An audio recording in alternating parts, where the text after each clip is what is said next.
ഇർതകബ്തു അലൽ ഖതാ, ഞാനിതാ തെറ്റുകൾ ചെയ്തിരിക്കുന്നു. ഗൈറ ഹസ്രിൻ വഅദദ്, ക്ലിപ്തതയോ എണ്ണമോ ഇല്ലാത്ത രീതിയിൽ. ലക അഷ്കൂ ഫീഹി, ആ തെറ്റുകളുടെ വിഷയത്തിൽ അങ്ങയോടിതാ ഞാൻ ആവലാതിപ്പെടുന്നു.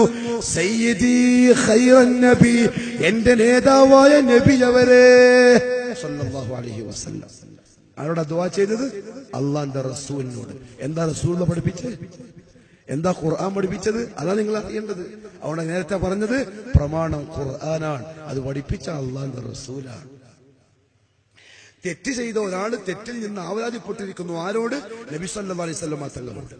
അള്ളാഹു പറയുന്നു ഖുർആനിൽ, വല്ലദീന ഇദാ ഫഅലൂ ഫാഹിഷ ഔ ളലമൂ അൻഫുസഹും ദക്കറുല്ലാഹ്. ഖുർആൻ. അതാ മുജാഹിദിന്റെ വാദം. ഖുർആന്റെ വാദമാണ് സലഫികളുടെ വാദം. എന്റെ അംഗീകരിക്കാൻ പ്രയാസം? അല്ലാഹ് പോരാന്നുണ്ടോ? നജീബ് മൂലാന പറഞ്ഞ പോലെ, അലൈഹിസ്സല്ലാഹു ബികാഫിൻ അബ്ദ, അടിമക്ക് അല്ലാഹ് പോരെ. ഈ ചങ്ങായി പറഞ്ഞു പോരാ. അല്ലാഹു ഹിദായത്ത് കൊടുക്കട്ടെ മൂലാനക്ക്. വല്ലദീന, എന്റെ അടിയാറുകൾ ആരെന്നറിയുമോ? ഒരു കൂട്ടം ആൾക്കാരുണ്ട്. ഇദാ ഫഅലൂ ഫാഹിഷ, അവരെന്തെങ്കിലും മോശത്തരം ചെയ്താൽ, ഔ ളലമൂ അൻഫുസഹും, അല്ലെങ്കിൽ സ്വന്തത്തിനോട് അതിക്രമം കാണിച്ച് നഫ്സിനെ നരകത്തിന്റെ വഴിയിലാക്കിയാൽ, ദക്കറുല്ലാഹ്, എന്റെ അടിമകൾ അല്ലാഹുവിനെയാണ് ഓർക്കുക. പിന്നെ ആരല്ല? റസൂലുള്ളാഹിനല്ല. തെറ്റിപ്പോയി. ഖുർആന്റെ തത്വത്തിനോട് മൗലൂദിന്റെ കിതാബിന്റെ തത്വത്തിന് തെറ്റുപറ്റി. ഏതാ നിങ്ങൾ സ്വീകരിക്കുക? അത് പിന്നെ പള്ളിയിലെ ഖത്തീബ് പറയുന്ന മൗലൂദ് കിതാബ് സ്വീകരിക്കാൻ. ആരാ പള്ളിയിലെ ഖത്തീബ്? നിങ്ങൾക്ക് ആരുമല്ല.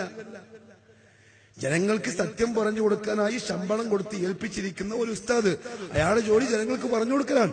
ആഖിറത്തിൽ അയാളെ വടിയും പിടിച്ചിട്ട് വരുമോ? ആരൊക്കെയാ ഈ കോട്ടയത്തുള്ള മനുഷ്യന്മാരൊക്കെ എന്നെ പിടിച്ചോ? നോ നോ നോ, ആരും പറയില്ല. അല്ലാഹ് പറയുന്നു ദക്കറുല്ലാഹ്, തെറ്റ് ചെയ്ത അടിമ എന്താ ചെയ്യാ? അല്ലാഹനെ സ്മരിക്കും. വസ്തഗ്ഫറൂ ലിദുനൂബിഹിം, എന്നിട്ടവർ അല്ലാഹുവോട് പാപത്തിൽ നിന്ന് മോചനം ആവശ്യപ്പെടും. അടിമകളെ, വമൻ യഗ്ഫിറു ദുനൂബ ഇല്ലല്ലാഹ്, അല്ലാഹല്ലാതെ വേറെ ആരുണ്ട് പാപങ്ങൾ മാപ്പാക്കി തരാൻ? എന്താ മൗലൂദിന്റെ കിതാബ് വായിക്കുന്നവർ മറുപടി കൊടുക്കുക? അല്ലാഹ് അത് നബിയുണ്ട് പറയാ. ഈ നബിയും മാപ്പാക്കി തരുമെന്ന് അള്ളാഹിനോട് പറയാൻ പോകുന്നത്?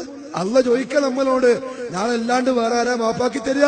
അതുകൊണ്ട് എന്നോട് മാപ്പ് ചോദിച്ചോ, എന്റെ നബിനോട് ചോദിക്കാൻ പോണ്ട. കാരണം മുഹമ്മദ് മുസ്തഫ സല്ലല്ലാഹു അലൈഹി വസല്ലം നമുക്കറിയാം, ഒരു തെറ്റും ചെയ്തിട്ടില്ല, തെറ്റ് ചെയ്യൂല, മഅസൂമാണ്, തെറ്റ് ചിന്തിക്കുക പോലും അല്ലാഹുവിന്റെ റസൂല്. എന്നിട്ട് പോലും ഒരു ദിവസം 70 or 100 പ്രാവശ്യം അസ്തഗ്ഫിറുല്ലാഹ് എന്ന് പറഞ്ഞിട്ടാ പഠിപ്പിച്ചത്. എന്താ അർത്ഥം? അല്ലാഹുവേ, എന്റെ പാപങ്ങൾ മാപ്പാക്കിത്താ. എങ്കിൽ മൗലൂദിന്റെ കിതാബിൽ ആ വരിക്കുള്ള അടിസ്ഥാനം എന്താണ്? അത് ഈ ഉമ്മത്തിന് പറഞ്ഞു കൊടുക്കണം. ഖുർആൻ എതിരാണെന്ന് മനസ്സിലായി, എന്നെ കേൾക്കുന്ന ഓരോരുത്തർക്കും മനസ്സിലായി. കാരണം വ്യക്തമാണ് ഖുർആൻ. അല്ലാഹ് പറയുന്നു, തെറ്റ് ചെയ്താൽ എന്നെ ഓർക്കും, എന്നോട് പാപമോചനം ചെയ്യും. മൗലൂദിന്റെ കിതാബ് പറയും, തെറ്റ് ചെയ്താൽ നബി സല്ലല്ലാഹു അലൈഹി വസല്ലം തങ്ങളെ വിളിക്കും. ശരിയേത്? അല്ലാഹ് പറഞ്ഞ ശരി, വേറെ ഏത്? തമിഴ്നാട്ടുകാരന്റെ ഒരു ഭാഗത്ത് അല്ലാഹ് പറഞ്ഞത്, മറുഭാഗത്ത് തമിഴ്നാട്ടിലുള്ള ഏതോ കാവ്യ പറഞ്ഞത്. ഏതിനാ മുസ്ലിമീങ്ങൾ സ്വീകരിക്കുക? തമിഴ്നാട്ടുകാരല്ല, അണ്ണാച്ചിനെയാ, അല്ലാഹ്. അതെന്താ സംശയം? അതെന്താ മടി? അല്ലാഹു മനസ്സിലാക്കാനുള്ള